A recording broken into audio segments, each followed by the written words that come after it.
नमस्कार दोस्तों, study IQ में आप सभी का बहुत बहुत स्वागत है। मेक्सिको शहर के बाहर एक जायंट मैमथ ग्रेवयार्ड हाल ही में डिस्कवर किया गया है। ठीक है, ये मैमथ जो है ये एक पशु था जो कि प्लाइस्टोसीन एरा में पाया जाता था।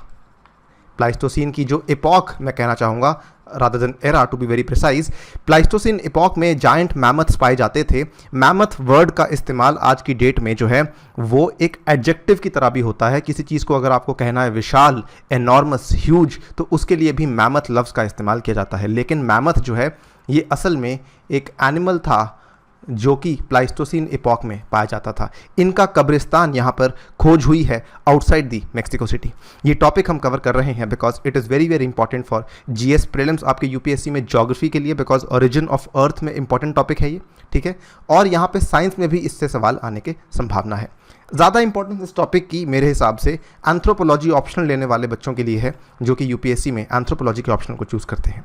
तो आइए स्टार्ट करते हैं मेरे साथ। मेरा नाम है अनिरुद्ध। इस लेक्चर की पीडीएफ आपको मिल सकती है मेरे टेलीग्राम चैनल से जिसका नाम है अनिरुद्ध सर। ध्यान रखिएगा ये मेरी यूनिक आईडी है। ट्विटर पे भी आप मेरे साथ जुड़ सकते हैं, this is my Twitter handle. Study IQ ने अपनी ऐप को लॉन्च कर दिया है। ऐप पे बहुत ही बेहतरीन रिस्पांस मिला है। ये वाला course has already been launched past year prelims के डिस्कशन का। ये वाले जो दो कोर्सेज हैं इनकी लॉन्च डेट आज ही है, ये लॉन्च हो चुके हैं। इनको भी जाकर आप वहाँ से बाय कर सकते हैं। Right, according to the national institute of anthropology and history, निर्विज्ञान और इतिहास का जो वहाँ पे राष्ट्रीय संस्थान है मेक्सिको में, researchers have found a graveyard of about 60 mammoth ahead of the construction of an airport. तो यहाँ पर मेक्सिको सिटी के बाहर असल में क्या था, एक मिलिट्री बेस था। इस मिलिट्री बेस को मेक्सिको की सरकार अब एक एयरपोर्ट में तब्दील करने जा रही थी, हवाई अड्डे में। और जब ये तब्दील का काम चल रहा था, ट्रांसफॉर्मेशन का काम चल रहा था, उसी समय रिसर्चर्स को यहाँ पर जो शोधकर्ता थे उन्हें यहाँ पर एक कब्रिस्तान डिस्कवर हुआ। ठीक है, मैमथ के बारे में ये दृश्य आपको दिखाना चाहूँगा। मैमथ एक ऐसा एनिमल है जो कि अब एक्सटिंक्ट हो चुका है। ठीक है, आप देख सकते हैं कितना विशाल है ये, राइट। और देखने में काफ़ी सिमिलर है आज की डेट में जो हमें एलिफेंट्स देखने को मिलते हैं। तो ये एलिफेंट स्पीशीज़ को ही बिलोंग करता था, लेकिन ये आज की डेट में एक्सटिंक्ट है। इसका जो शरीर है ये भी काफ़ी चौड़ा होता था as compared to the elephant, और इसकी हाइट भी काफ़ी ज़्यादा ऊंची होती थी। यही नहीं, इसकी जो टस्क हैं ये भी काफ़ी ज़्यादा लंबे होते थे as compared to the elephant. ये केवल एक रिप्रेजेंटेटिव इमेज है। मैमथ्स की भी आगे कई सारे और स्पीशीज़ थे। फॉर एग्जांपल कोलंबियन मैमथ थे, वुली मैमथ थे, तो कई सारे थे। ये केवल एक आपको रिप्रेजेंटेशन के लिए इमेज यहाँ पे दिखा रहा हूँ मैमथ की। कमिंग टू दी न्यूज़, जो मैप में हमें मिला है मेक्सिको में, मेक्सिको सिटी में ये डिस्कवरी बेसिकली हुई है। तो मेक्सिको सिटी, मेक्सिको आपको ध्यान देना होगा पैसिफिक ओशन और गल्फ ऑफ मेक्सिको के बीच में लाया करता है। ऊपर बॉर्डर इसका यूएस के साथ टच करता है। नाउ अंटिल नाउ जैसा कि मैंने बताया, ये वो एरिया है जो ये दिखाया दे रहा है, ये बेसिकली ग्रेवयार्ड है। तो यहाँ पर से बोन्स और स्केलेटन्स इनको मिलेंगे जिनको ये आगे जाके यूज़ कर पाएंगे और स्टडी के लिए। ठीक है, सेंट लूसिया मिलिट्री एयरबेस यहाँ पर पहले स्थित था नॉर्थ ऑफ मेक्सिको सिटी में। यहाँ पर कंस्ट्रक्शन चालू होने वाली थी इंटरनेशनल एयरपोर्ट की। इसी टाइम पे ये रिसर्च यहाँ पे हुई है। यहाँ पर scientist have found the pachyderm bones. Pachyderm क्या होता है? पैकीडर्म बेसिकली वो सभी लार्ज मैमल्स को दर्शाने के लिए वर्ड इस्तेमाल किया जाता है जिनकी बहुत ही मोटी चमड़ी होती है, स्पेशली या तो कोई एलिफेंट हो, राइनोसोरस हो या हिप्पोपोटामस हो। ठीक है, तो यहाँ पे पैकीडर्म बोन्स की खोज हुई है, including those from male, female and young mammoths at 3 sites within the airports vicinity. Right, coming to exactly कौन से मैमल्स यहाँ पे मिले हैं हमें। The ancient beast found were Columbian mammoths. ठीक है, ये कोलंबियन मैमथ थे जो कि नॉर्थ अमेरिका में उस समय रहा करते थे during the Pleistocene epoch. Pleistocene epoch कहाँ पर है? प्लाइस्टोसीन एपॉक, ये वाला टेबल आपके लिए very very important from GS prelims point of view. Pleistocene यहाँ पर है। प्लाइस्टोसीन के जस्ट बाद जो है होलोसीन है, होलोसीन जो आज की डेट में चल रही है। राइट, सो प्लाइस्टोसीन इपॉक से लेकर ये कहा जाता है कुछ हद तक होलोसीन में भी एक्सटेंड हुए थे, लेकिन जो कोलंबियन मैमथ थे वो मेनली आपको प्लाइस्टोसीन इपॉक में ही देखने को मिलते हैं। और तो और यहाँ पर जो रिमेन्स प्राप्त हुई हैं कब्रिस्तान में, इसमें वुली मैमथ की रिमेन्स नहीं मिली हैं। वो और भी ऊपर जाके रहते थे, नियर बाय टू कनाडा वो रहते थे। यहाँ पे कोलंबियन मैमथ जो है उसकी रिमेन्स यहाँ पे देखने को मिली है।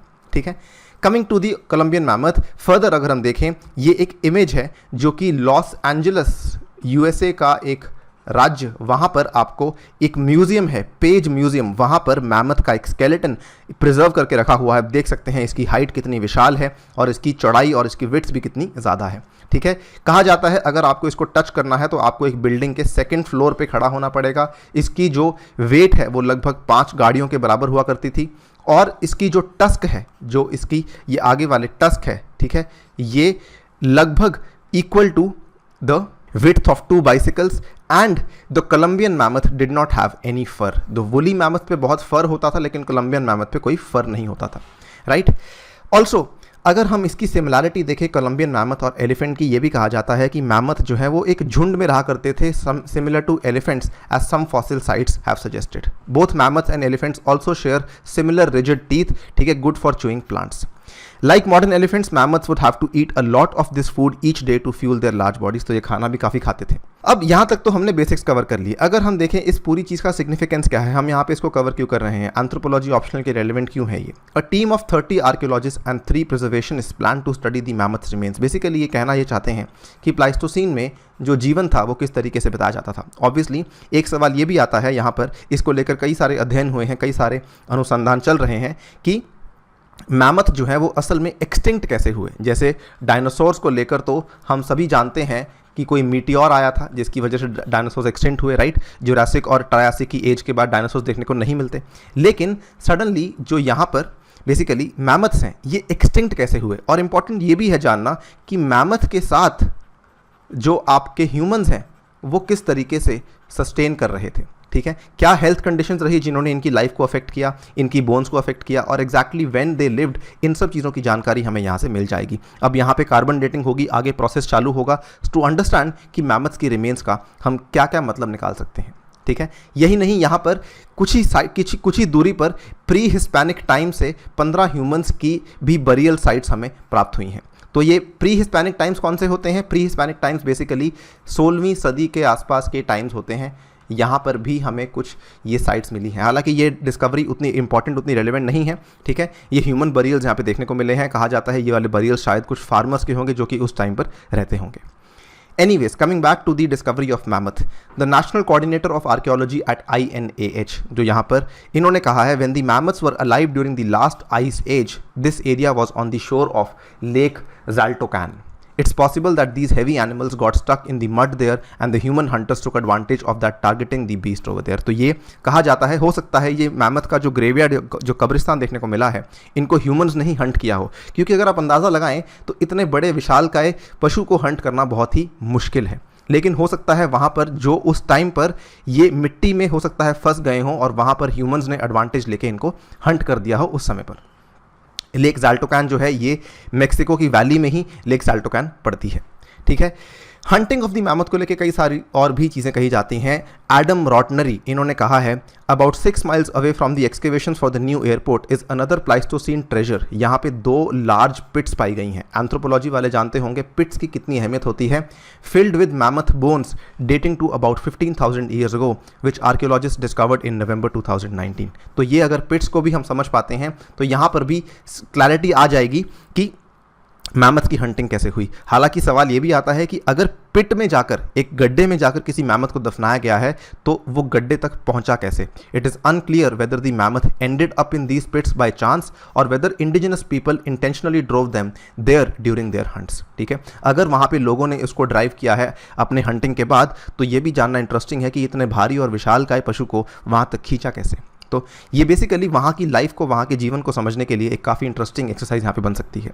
रिसर्चर्स फ्रॉम पोलैंड भी कह रहे हैं there is evidence of humans intentionally hunting the mammoths during the last ice age. Researchers in Poland announce they had found javelin embedded in a 25,000 year old mammoth rib. ये वाली research भी इसी चीज़ को दर्शाती है कि हो सकता है ह्यूमंस ने मैमथ्स को जो है खुद से हंट किया हो। जैवलिन, जो आज जैवलिन थ्रो आपको मालूम होगा, एक लंबा सा तीर होता है, आगे से तीखा होता है, ठीक है, तो उसको यूज़ करके शायद इन्होंने मैमथ को यहाँ पर मारा होगा।